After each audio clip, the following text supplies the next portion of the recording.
Who do you become?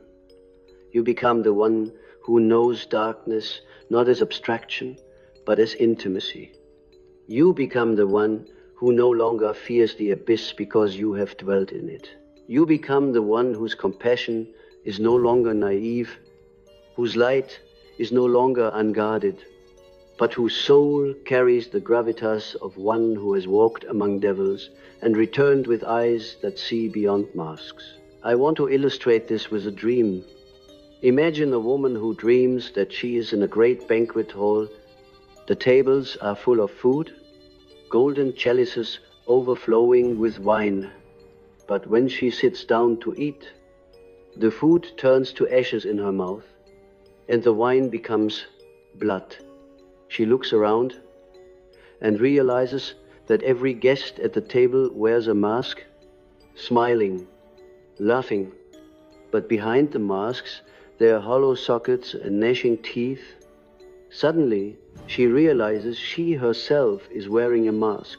She rips it off and screams, but when she looks at her reflection in the chalice, she sees that her face has become luminous, scarred but radiant.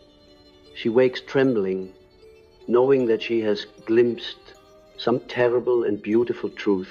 This dream is the psyche's way of revealing what it means to survive the banquet of the narcissist, to eat the ashes of illusion, to taste the bitterness of manipulation, to remove the mask and find that the face underneath, though scarred, shines with an authenticity that cannot be feigned. This transformation is not without cost. Let no one deceive you into thinking that emerging from the grip of the narcissist leaves you unscathed. There are wounds, and those wounds will ache. You may carry hypervigilance, distrust, the lingering echo of the narcissist's voice that whispers in the recesses of your mind. But those wounds are also inscriptions, symbols carved into your very being. They tell you that you have been through initiation, for survival is not the avoidance of pain. It is the ability to bear pain until its meaning begins to emerge. The empath who has survived becomes a keeper of knowledge, a carrier of shadow wisdom. You are no longer simply sensitive, you are wise.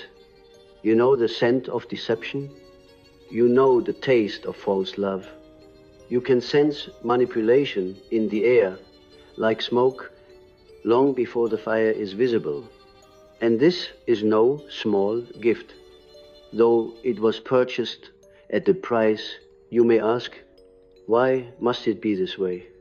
Why must the empath suffer through the darkness of the narcissist in order to awaken? I answer, because the unconscious demands balance. The narcissist cannot carry their own shadow. They project it outward, and it must find a container. The empath, prepared from childhood to carry what is not theirs, becomes that container, but the unconscious does not leave them there. It brings them to a breaking point, to a crisis where the poison can no longer be endured. And at that moment, when everything collapses, when identity itself seems shattered, the psyche has the chance to reorganize on a deeper level. This is individuation, the process of becoming who you truly are, not who the world demanded you to be. It is a perilous path, for many do not make it through intact, but those who do emerge with a clarity and strength unknown to those who have never wrestled with such darkness. There's a passage in the alchemical texts that speaks of the nigredo, the blackening. It is the stage where everything is dissolved, where the matter rots, where the light disappears. But it is precisely in this putrefaction that the seed of transformation is sown. The empath who has absorbed the narcissist's darkness enters their own nigredo. They feel destroyed, worthless, emptied, but if they endure, if they refuse to remain in the illusion, then from that black soil the white rose begins to bloom. And so, who does the empath become?